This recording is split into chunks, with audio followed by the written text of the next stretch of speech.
everyone, Leah here from EurekaCrystalBeads.com with another fun beading video for you. Before I get started, take a look at our channel, and if you like what you see, hit the subscribe button and notification bell. You'll always know when we're posting new content. Okay, so what we're going to be making today is a bracelet that is rich with texture, which is why I'm calling it the Bubble Bracelet. Let me get into what we're going to be using here. So first of all, I have a size 11 seed bead. You can use Miyuki, Toho, whatever you'd like. It doesn't even have to be a Japanese seed bead if you don't want. I have a size 8 seed bead. Again, Miyuki, Toho, doesn't really matter here. I have the star of our show, which is the Salt and Pepper Drop Mix by Miyuki. So these are the 3.4 millimeter glass drop seed beads. And we do have drops in general by Miyuki in some other sizes, but this is the size I wanted to use for this project. And this one does happen to be a mix, so it comes just like this. We have plenty of other solid colors if you don't want to do a mix or you want to make your own mix, so go for it. But this is sort of our star of the show here. And as you can see, they are cute little bubbly drop beads with the hole at one far end of the little drop. And lastly, I have a toggle clasp here. I have some crimps and crimp covers, and these are just standard 2 millimeter crimps and 4 millimeter crimp covers. As far as what we're going to be stringing on, this may surprise you. So I'm sure you can tell by the crimps and crimp covers here that we are going to be using some SoftFlex. So I'm going to be using the 014 fine diameter SoftFlex. This one is sort of my go-to size. And the amount that you're going to need is the amount that you would string for a bracelet around your wrist. But we're also going to be using FireLine. So one of the neat techniques you're going to learn today is how to weave in FireLine to a bracelet that is strung on SoftFlex. So you're going to have the base of your bracelet be so strong. And then we're going to be able to weave right in with SoftFlex to do some fun embellishments with our little bubbly drop beads here, right off of that SoftFlex base. So this is a 6-pound FireLine. I'm using the color Smoke, and I'm using a size 12 needle. And the reason I'm using a size 12 needle is because we're going to be going in and out of these size 8s, which are going to be strung on SoftFlex. So that hole in those size 8 beads is going to be taken up quite a bit by the SoftFlex. So the size 12 needle is going to more easily allow us to get in and out of those beads much more easily than a size 10. As far as tools go, of course, whatever you use to cut your FireLine, hopefully that's a good pair of scissors. I have my flex wire cutters for my SoftFlex. And I have my standard size crimper tool also for those crimp beads that will go along with the SoftFlex. All right, let's get going. We're going to start off by using the end of our SoftFlex, and we're going to string on one of our crimp beads. And before we go through the loop of our clasp here, it's always a nice idea to have a plan for the covering of that SoftFlex where it's going to be going through the loop of your clasp. This isn't absolutely necessary. Honestly, SoftFlex is very strong, but if for an aesthetic reason you want to have a solution there, this is another great one that I like. So there's wire guards, there's French wire, but I also really like the option of just using a little seed beaded loop. So I'm going to pick up an amount of seed beads that will create a little beaded loop through here.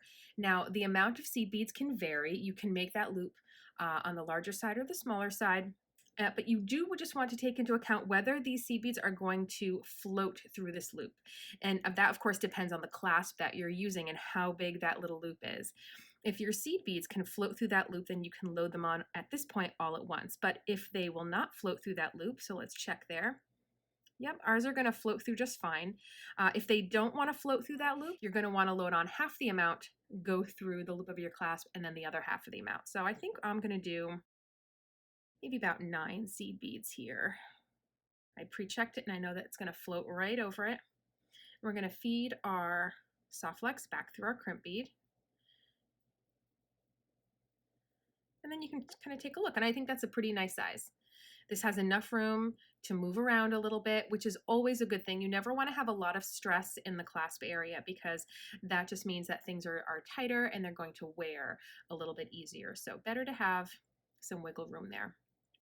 Now, if you're not familiar with crimping, I will go over it briefly, but if you are brand new to basic stringing, you're going to want to check out our channel because we have some great introductory stringing videos that will go over this a little bit more closely. But essentially we have two chambers in our crimp bead. We have the one that looks kind of like a kidney bean and the one at the front that looks just like an oval. We are going to stick it in the kidney bean first. Before I crimp down, I'm going to look on both sides and I'm going to make sure that none of those seed beads are also within the jaws of my crimper. And I'm going to give it a nice little squish. And I'm going to turn that crimp bead into a little kidney bean. Now it's going to go up on its side and it's going to go in that oval front chamber. And you want to sit it perfectly upright and squish it in half. And you'll know you have it because you'll feel some resistance. If you don't have it and it's a little too forward, a little too backward, it'll just kind of snap out of place. But you want to see that nice little seam running right down where you folded that crimp in half. Now, lastly, we can put on our crimp cover now or later. It's really up to you. I think I'm going to wait until a little bit later once I have some seed beads after that, only because sometimes the crimp cover can have, the hole in it can be a little bit big and it can just slip right off. So I think we're going to wait on that one just for now. Okay, now let's move on to the next part. Okay, now what we're essentially going to do is we're going to string up enough size 8s to complete your bracelet. We will also be crimping to the other side, and in theory, we will have a completed bracelet at this point, albeit one that is very, very thin. But before we start stringing on those size 8s, we're going to string on a few of the size 11s, and I'm going to explain to you why. So as we weave in with our FireLine and we go in and out of these size 8 seed beads and we add our embellishments, things can tighten up a little bit and it can make it a lot harder to get in and out of your size 8s. So what you can do as a little cheat, let's see, will those fit over there? No, yes, they will. Good. What you can do as a little bit of a cheat is that if the bracelet starts to get a little too tight and it's getting a little too hard to go in and out of those size 8s, you can simply take your crimper tool and you can crush one of these little 11s carefully, and that will give you the littlest bit of slack again on your bracelet. But what you're going to want to do is we're going to end the bracelet with the same 3 size 11s. So you're going to want to crush one on one side and crush one on the other side. That way, in the event that you didn't need to crush any or only needed to crush one on each side, you're still left with something symmetrical. All right, so I have a few of those on there. And actually, I think I'm going to trim a little closer because we're going to be going in and out of those size 8s. So I don't want to have the FireLine doubled back through any of the size 8s, just the little 11s here.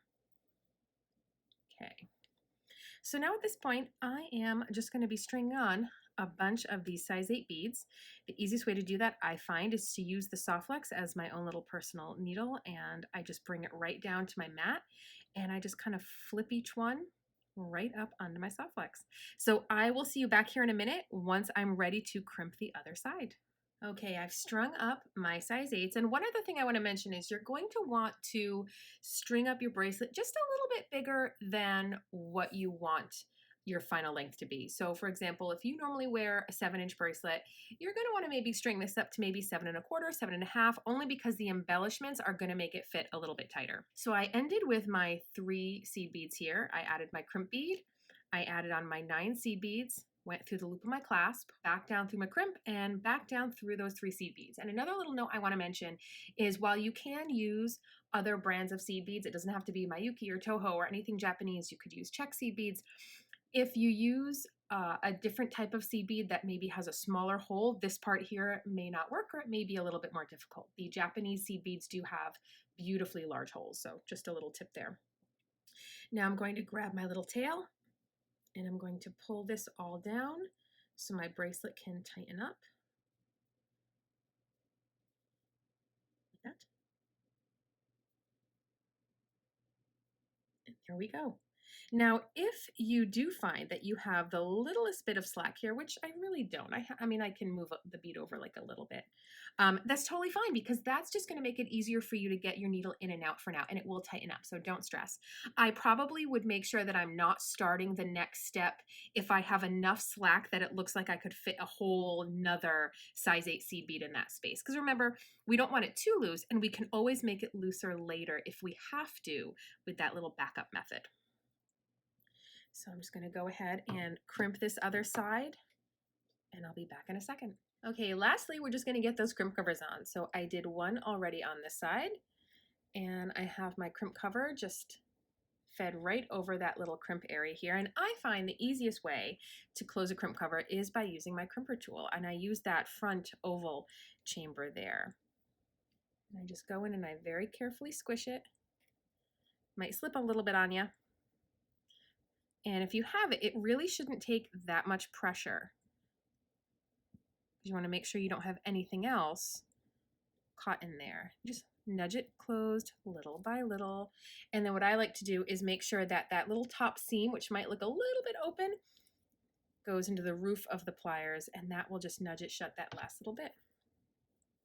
Okay, so crimp covers are on, and now we can get started with the next part.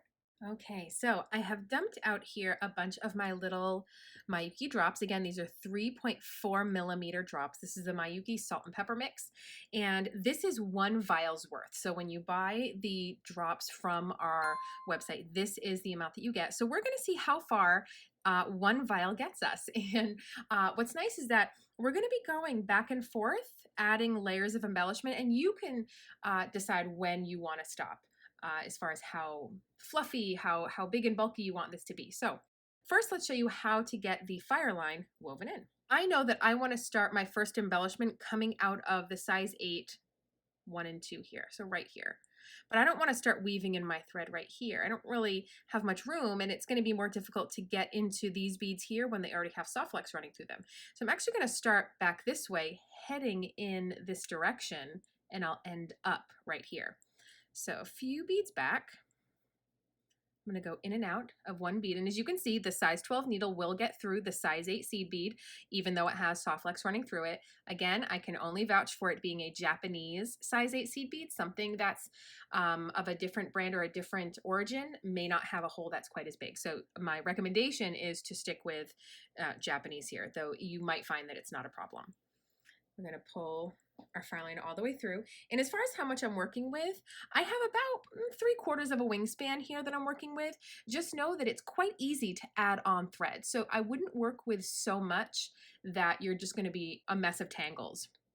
However, whatever we do here to add on thread, that's exactly what you're going to do if you have to add on any additional thread throughout the bracelet. So I wouldn't go crazy, but I would at least start with probably 3/4 of a wingspan. And we're going to bring the needle behind the SoftFlex, behind the bracelet. I'm going to want to kind of hold it there in that same spot with my fingers.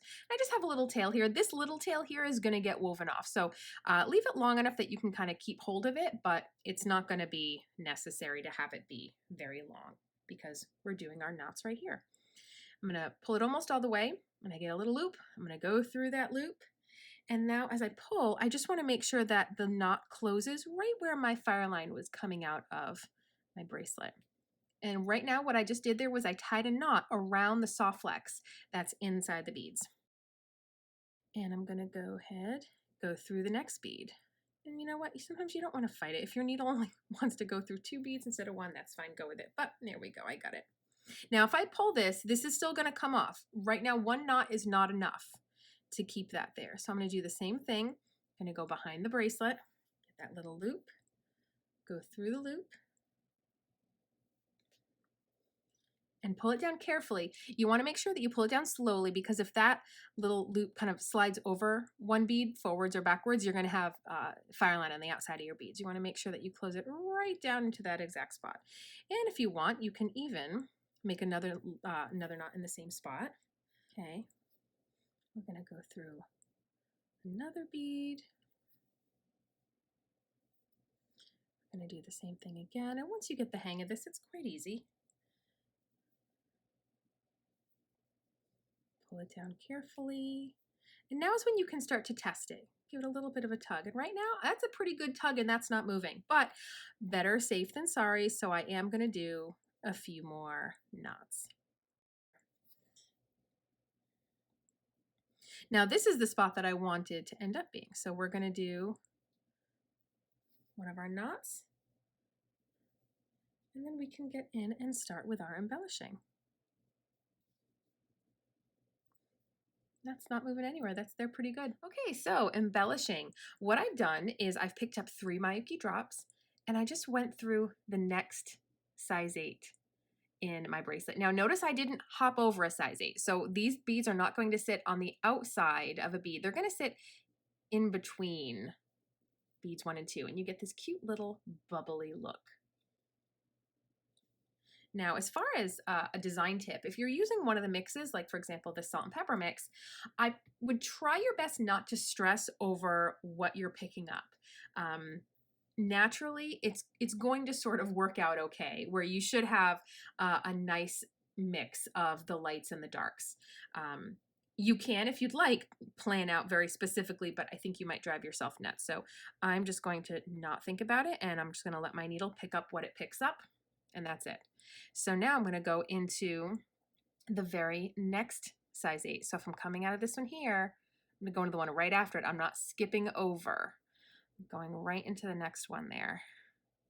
But I do have to tell you what's nice about this design, and it's very forgiving. So for example, if I just couldn't get my needle to pop out of that one bead, and instead my needle just wanted to go through 2 of those beads, it's not the end of the world. Once the bracelet is all said and done, you're really not going to notice something like that. So I wouldn't stress too much, but I am going to try to get this to go through just that single one. There we go. But just know that, or even if you you realize later, when you're a few inches away that you accidentally skipped over one bead, when all is said and done, you're not even going to notice it, which is nice. It's a really forgiving design. So there's my next little bubble. So let me show you one more of these. Again, pick up 3. I'm just going with whatever my needle kind of goes with. But I hope you can see how this can start to tighten up, and it can start to make it difficult for you to get in and out of your size 8s. And that's why if it gets too tight and too stiff, you're going to take that crimper tool and you're going to go to one of these size 11s here, and you're going to crush it. And if you crush one on this side, you're going to crush one on the other side too, because that way, if we end up not having to crush anymore, you'll see 2 and 2 on the other side, because you want it to stay looking symmetrical there. And then the other tip I can give you is that as you're pulling your little bubbles down, make sure that as you're pulling, it doesn't get caught around a previous bubble, just because you might end up with some thread showing. So just pull carefully. But you can see this great little bubbly thing forming. Now this is just past 1. So this is just what it's going to look like from one side to the other. And as you can see, they're going to move all around. They're going to float all around. You're going to have this cool little bubbly look. And depending on how tight this gets, you can then sometimes do another pass and make it even more full. So we'll see what happens when I get to the other side. Okay, so just to give you a little look-see, this is halfway through my first pass. As you can see, it is beautifully bubbly. This is wonderful texture for this bracelet. And I'm still just plugging along. And this also is a good example of how the colors really, if you're using a mix, will even right out, even if you're not thinking about what you're picking up, because that's what was happening here. I wasn't paying attention at all to which color drops I'm picking up, and the whole thing, it all evens out. It really does. So again, I have my little 3 drops there. I'm going to get into that size 8. And you know what, sometimes even if your needle doesn't want to easily go through 1, you can go through 2 and then backtrack through 1. And I find sometimes that that's less time consuming than fighting with it, trying to get back through, or trying to just go through 1. So now I'll just go back through that 1, and that's less time consuming. That's actually easier. I'm going to fight with this a lot less, and then I'm ready to do my next one.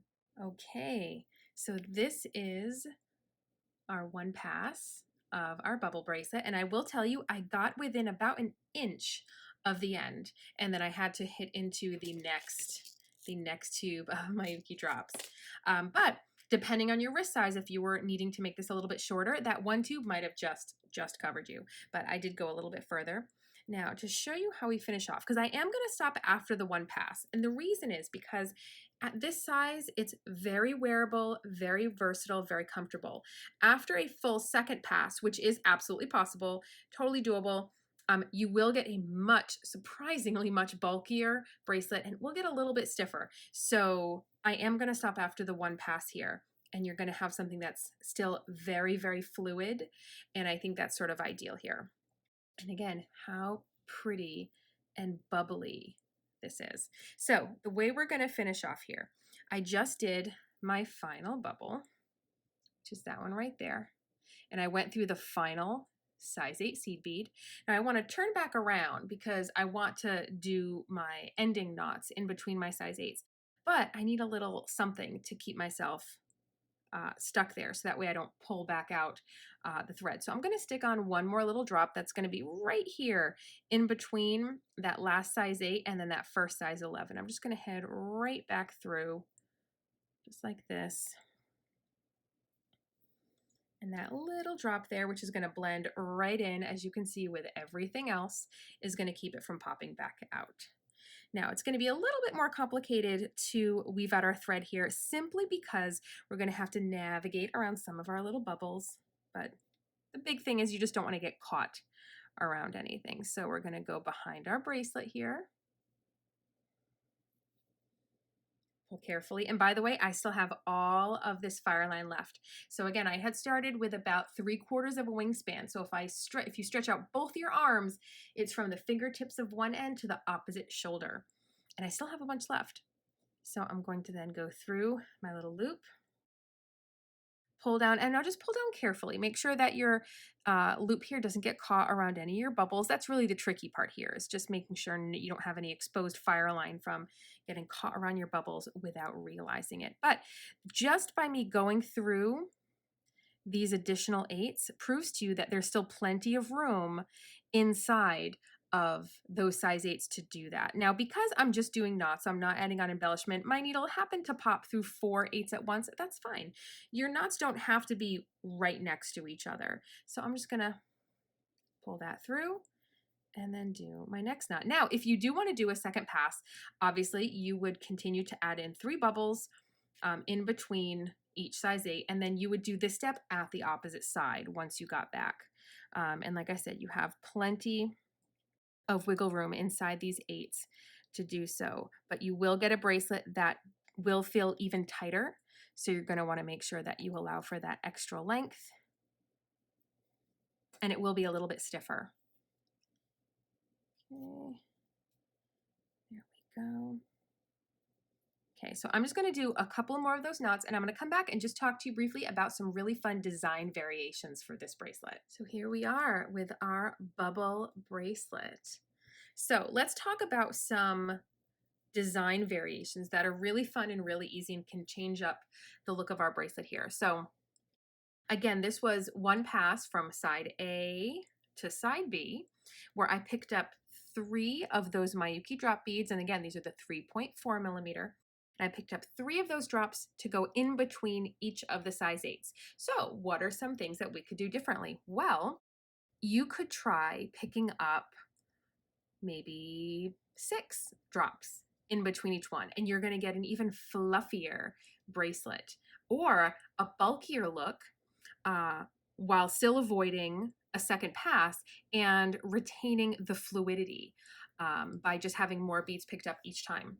You could also change this up and do a bubble with your drops every other 8, and on the other 8s you could do fringes or loops with some smaller seed beads, like those size 11s that we had already incorporated in, or you could get even a finer texture and use some size 15s. So you could do little fringes coming out from in between every other size 8 that goes straight out, or you could do little beaded loops with those tiny seed beads. Again, alternating a bubble with the drops and then a little loop with the seed beads. Another thing you can do if you want to add even more texture as far as bead type is you could incorporate some Swarovski crystal bicones, or any kind of cut crystal bicones. Maybe something in the 3 millimeter size would add this beautiful little sparkle in between all of the little bubbles here. If you maybe did every other or every third as a loop that has a little bicone incorporated into it with the drops, you'll have a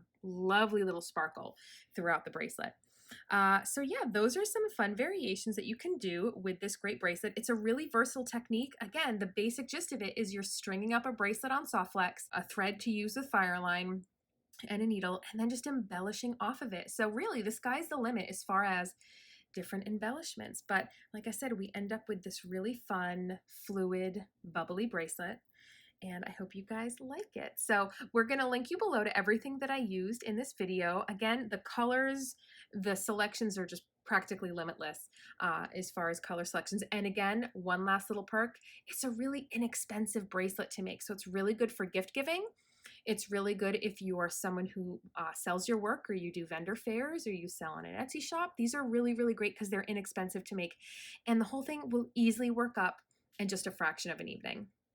All right. Thanks for watching, guys. Make sure to visit us on over at eurekacrystalbeads.com and check out how you can pick out some beautiful colors to make yourself your own bubble bracelet. Bye.